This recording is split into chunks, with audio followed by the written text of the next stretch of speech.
Welcome to Create Table Statement. At the end of this video, you will be able to explain how the entity name and attributes are used to create a relational database table. Now let's look at the most common DDL statement, create. The syntax of the create table is shown here. You start with create table, followed by the name of the table you want to create.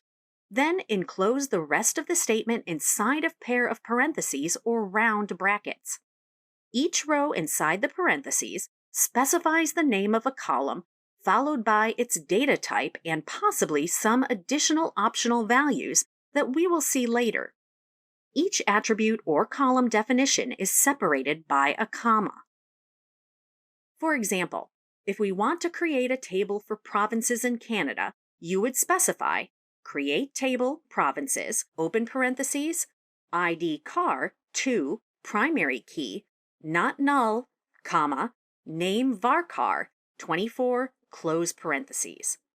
In this example, the data types used are car, which is a character string of a fixed length, in this case, 2, and varchar, which is a character string of a variable length.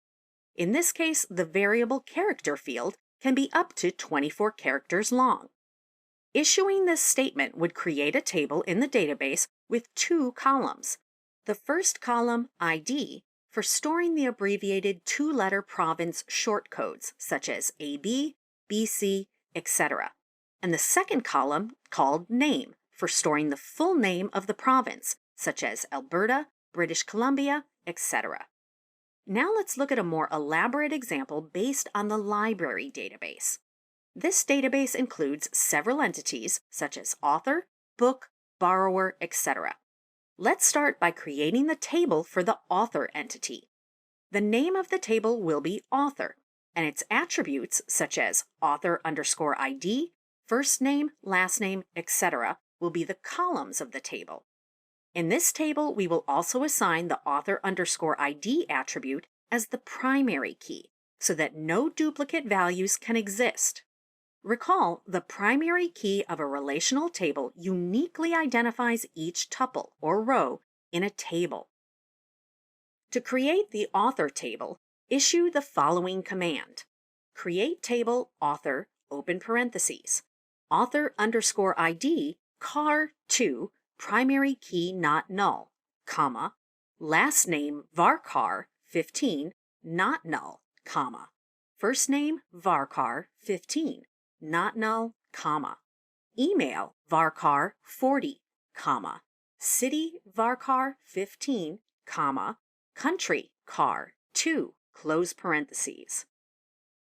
Note that the author_ID is the primary key. This constraint prevents duplicate values in the table. Also note that the last name and first name have the constraint not null. This ensures that these fields cannot contain a null value, since an author must have a name. Now you know that create is a DDL statement for creating entities or tables in a database. And the create table statement includes definition of attributes of columns in the table, including names of columns, data types of columns, and other optional values if required, such as the primary key constraint. Thanks for watching this video.